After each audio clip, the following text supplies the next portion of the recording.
ಗುಮ್ಮಟನಗರಿಯಲ್ಲಿ ರಾಜಕೀಯ ಗುದ್ದಾಟ ಕೂಡ ಜೋರಾಗಿದೆ.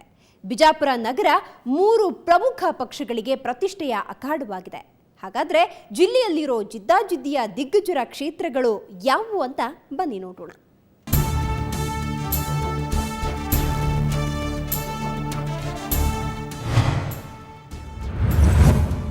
ಜಿದ್ದಾಜಿದ್ದಿನ ಕ್ಷೇತ್ರ ಬಿಜಾಪುರ ನಗರ. ಯತ್ನಾಳ್ಗೆ ಒಲೆಯುತ್ತಾಳ ತೆನೆ ಹೊತ್ತ ಮಹಿಳೆ. ಅಪ್ಪು ಪಟ್ಟಣ್ ಶೆಟ್ಟಿ ಹೊಡಿತಾರ ಹ್ಯಾಟ್ರಿಕ್. ಬಿಜಾಪುರ ಜಿಲ್ಲೆಯಲ್ಲಿ ಜಿದ್ದಾಜಿದ್ದಿಗೆ ಹೆಸರಾಗಿರುವ ಕ್ಷೇತ್ರ ಬಿಜಾಪುರ ನಗರ. ಬಿಜೆಪಿಯ ಅಪ್ಪು ಪಟ್ಟಣ್ ಶೆಟ್ಟಿ ಹಾಲಿ ಶಾಸಕ. ಈ ಬಾರಿ ಬಿಜಾಪುರದಲ್ಲಿ ಎಲೆಕ್ಷನ್ ಕಾವು ಜೋರಾಗಿದೆ. ಶಾಸಕ ಅಪ್ಪು ಪಟ್ಟಣ್ ಶೆಟ್ಟಿ ಹ್ಯಾಟ್ರಿಕ್ ಬಾರಿಸುವ ಹುಮ್ಮಸ್ಸಿನಲ್ಲಿದ್ದಾರೆ. ಆದರೆ ಕೊನೆ ಕ್ಷಣದಲ್ಲಿ ಅವರು ಕೆಜೆಪಿಗೆ ಸೇರ್ಪಡೆಗೊಂಡರೂ ಅಚ್ಚರಿ ಇಲ್ಲ ಅನ್ನೋ ಮಾತುಗಳು ಕೇಳಿ ಬಂದಿವೆ. ಮತ್ತೊಂದೆಡೆ ಶ್ರೀರಾಮ ಸೇನೆ ಸಂಸ್ಥಾಪಕ ಪ್ರಮೋದ್ ಮುತಾಲಿಕ್, ಬಿಜೆಪಿಯ ಜಿಲ್ಲಾಧ್ಯಕ್ಷ ಚಂದ್ರಶೇಖರ್ ಕವಟಗಿ ಕೂಡ ಬಿಜೆಪಿ ಟಿಕೆಟ್ ಆಕಾಂಕ್ಷಿಗಳಾಗಿದ್ದಾರೆ. ಇನ್ನು ಕಳೆದ ಬಾರಿ ದೇವರಹಿಪ್ಪರಗಿ ಕ್ಷೇತ್ರದಿಂದ ಸ್ಪರ್ಧಿಸಿ ತೀವ್ರ ಮುಖಭಂಗ ಅನುಭವಿಸಿದ್ದ ಮಾಜಿ ಕೇಂದ್ರ ಸಚಿವ ಬಸವನಗೌಡ ಪಾಟೀಲ್ ಯತ್ನಾಳ್ಗೂ ಈಗ ಪ್ರತಿಷ್ಠೆಯ ಕಣವಾಗಿದೆ. ಸದ್ಯ ಜೆಡಿಎಸ್ನಲ್ಲಿರುವ ಯತ್ನಾಳ್ ಸ್ವಕ್ಷೇತ್ರದ ಮೇಲೆ ಕಣ್ಣಿಟ್ಟಿರೋದು ಗಮನಾರ್ಹ. ಇನ್ನು ಕಾಂಗ್ರೆಸ್ನ ಎಲ್ ಉಸ್ತಾದರ್ಗೆ ಕಾಂಗ್ರೆಸ್ ಟಿಕೆಟ್ ನಿಕ್ಕಿ ಅಂತಾನೆ ಹೇಳಲಾಗ್ತಿದೆ. ಬಿಜಾಪುರ ನಗರ ಅಸೆಂಬ್ಲಿ ಕ್ಷೇತ್ರದಲ್ಲಿ ಲಿಂಗಾಯತರೇ ಡಾಮಿನೆಂಟ್ ಆಗಿದ್ದು 60,000 ಮತದಾರರಿದ್ದಾರೆ. 10,000 ಬ್ರಾಹ್ಮಣರು, 30,000 ಪರಿಶಿಷ್ಟ ಜಾತಿ, 10,000 ಪರಿಶಿಷ್ಟ ಪಂಗಡ, 40,000 ಅಲ್ಪಸಂಖ್ಯಾತರು ಸೇರಿದಂತೆ ಒಟ್ಟು 1,69,000 ಮತದಾರ ಪ್ರಭುಗಳಿದ್ದಾರೆ. ಬಸವನ ಬಾಗೇವಾಡಿ ಯಾರ ತೆಕ್ಕೆಗೆ? ಆದಿಲ್ ಶಾಹಿಗಳ ನಾಡಿನ ಮತ್ತೊಂದು ಕುರುಕ್ಷೇತ್ರ ಬಸವನ ಬಾಗೇವಾಡಿ. ಸಚಿವ ಎಸ್.ಕೆ. ಬೆಳ್ಳುಬ್ಬಿಯವರ ಕರ್ಮಭೂಮಿ. ಕಳೆದ ಬಾರಿ ಎಸ್.ಕೆ. ಬೆಳ್ಳುಬ್ಬಿ 48,000ಕ್ಕೂ ಅಧಿಕ ಮತ ಪಡೆದು ವಿಜಯ ಪತಾಕೆ ಹಾರಿಸಿದ್ದರು. ಆದರೆ ಸತತ 2ನೇ ಬಾರಿಗೆ ಗೆಲ್ಲುವುದು ಅಷ್ಟು ಸುಲಭವಲ್ಲ. ಯಾಕಂದ್ರೆ ಶಿವಾನಂದ್ ಪಾಟೀಲ್ ಈ ಬಾರಿಯೂ ಕಾಂಗ್ರೆಸ್ನಿಂದ ಕಣಕ್ಕಿಳಿದು ತೊಡೆ ತಟ್ಟೋಕೆ ಸಜ್ಜಾಗಿದ್ದಾರೆ. ಮಾಜಿ ಸಚಿವ ದಿವಂಗತ ಬಿ.ಎಸ್. ಪಾಟೀಲ್ ಮನಗೂಳಿಯವರ ಪುತ್ರ ಅಪ್ಪುಗೌಡ ಪಾಟೀಲ್ ಮತ್ತೆ ಜೆಡಿಎಸ್ನಿಂದ ಸ್ಪರ್ಧಿಸಲಿದ್ದಾರೆ ಎನ್ನಲಾಗಿದೆ. ಇನ್ನು ಬಿಜೆಪಿಯಿಂದ ಉಚ್ಚಾಟಿಸಲ್ಪಟ್ಟಿರುವ ಸಂಗ್ರಾಜ್ ದೇಸಾಯಿ ಕೂಡ ಕೆಜೆಪಿಯಿಂದ ಇಲ್ಲವೇ ಪಕ್ಷೇತರರಾಗಿ ಸ್ಪರ್ಧಿಸುವ ಸಾಧ್ಯತೆ ಇದೆ. ಹಾಗಾಗಿ ಇದು ಬೆಳ್ಳುಬ್ಬಿ ಅವರಿಗೆ ಬಿಸಿ ತುಪ್ಪವಾದರೂ ಅಚ್ಚರಿ ಏನಿಲ್ಲ. ಬಸವನ ಬಾಗೇವಾಡಿಯಲ್ಲಿ 70,000 ಲಿಂಗಾಯತರಿದ್ದು ಅವರೇ ಇಲ್ಲಿ ನಿರ್ಣಾಯಕ.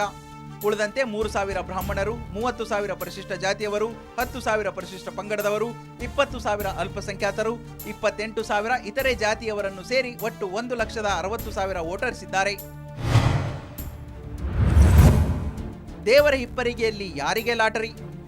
ದೇವರಹಿಪ್ಪರಗಿ ಕಳೆದ ಬಾರಿ ಇಲ್ಲಿ ಕಾಂಗ್ರೆಸ್ ಕೇಕೆ ಹಾಕಿತ್ತು.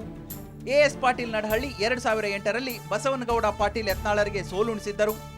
ಈ ಬಾರಿಯೂ ಕೈ ಟಿಕೆಟ್ ಪಡೆದು ಗೆಲುವಿನ ಲೆಕ್ಕಾಚಾರ ಪಾಟೀಲರದ್ದು.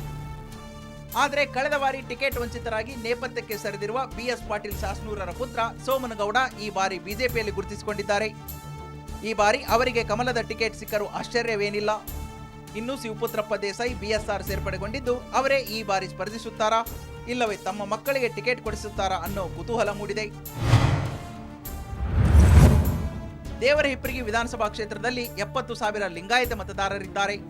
ಉಳಿದಂತೆ 30,000 ಕುರುಬರು, 25,000 ಪರಿಶಿಷ್ಟ ಜಾತಿಯವರು, 10,000 ಪರಿಶಿಷ್ಟ ಪಂಗಡದವರು, 15,000 ಅಲ್ಪಸಂಖ್ಯಾತರು, 13,000 ಇತರೆ ಜಾತಿಯವರು ಸೇರಿದಂತೆ ಒಟ್ಟು 1,64,000 ಮತದಾರ ಪ್ರಭುಗಳಿದ್ದಾರೆ.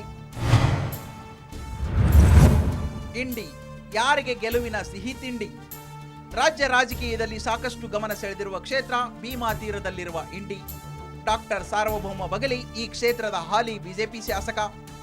ವಿಶೇಷ ಅಂದ್ರೆ ಇದು ರವಿಕಾಂತ್ ಪಾಟೀಲರ ಕರ್ಮಭೂಮಿ. ಈ ಹಿಂದೆ ಪಕ್ಷೇತರ ಅಭ್ಯರ್ಥಿಯಾಗಿ ಹ್ಯಾಟ್ರಿಕ್ ಗೆಲುವು ಬಾರಿಸಿದ್ದ ರವಿಕಾಂತ್ ಪಾಟೀಲ್ ಕಳೆದ ಬಾರಿ ಬಗಲಿ ವಿರುದ್ಧ ಸೋಲುಂಡಿದ್ದರು.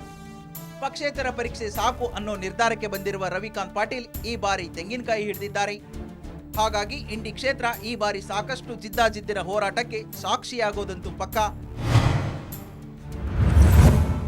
ಇಂಡಿ ವಿಧಾನಸಭಾ ಕ್ಷೇತ್ರದಲ್ಲಿ 75,000 ಲಿಂಗಾಯತರಿದ್ದು ಅಭ್ಯರ್ಥಿಗಳ ಗೆಲುವಿನಲ್ಲಿ ಪ್ರಮುಖ ಪಾತ್ರ ವಹಿಸಲಿದ್ದಾರೆ.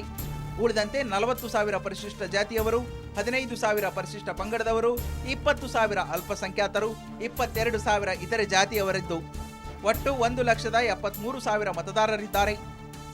ಒಟ್ಟಾರೆ ಈ 4 ಕ್ಷೇತ್ರಗಳಲ್ಲಿ ಗೆಲುವಿಗಾಗಿ ಅಭ್ಯರ್ಥಿಗಳು ಭಾರಿ ಸರ್ಕಸ್ ಅನ್ನೇ ಮಾಡಬೇಕಿದೆ. ಆದರೆ ಈ ಕ್ಷೇತ್ರಗಳ ಮತದಾರರು ಯಾರಿಗೆ ಗೆಲ್ಲಿಸುತ್ತಾರೆ, ಯಾರಿಗೆ ಮನೆ ಹಾದಿ ತೋರಿಸುತ್ತಾರೆ ಅನ್ನೋದನ್ನ ಕಾದು ನೋಡಬೇಕಿದೆ. ಬಿಜಾಪುರದಿಂದ ಕ್ಯಾಮರಾಮನ್ ಸಂಗಮೇಶ್ ಜೊತೆ ರಾಜು ಪಾಟೀಲ್, ಸುವರ್ಣ ನ್ಯೂಸ್.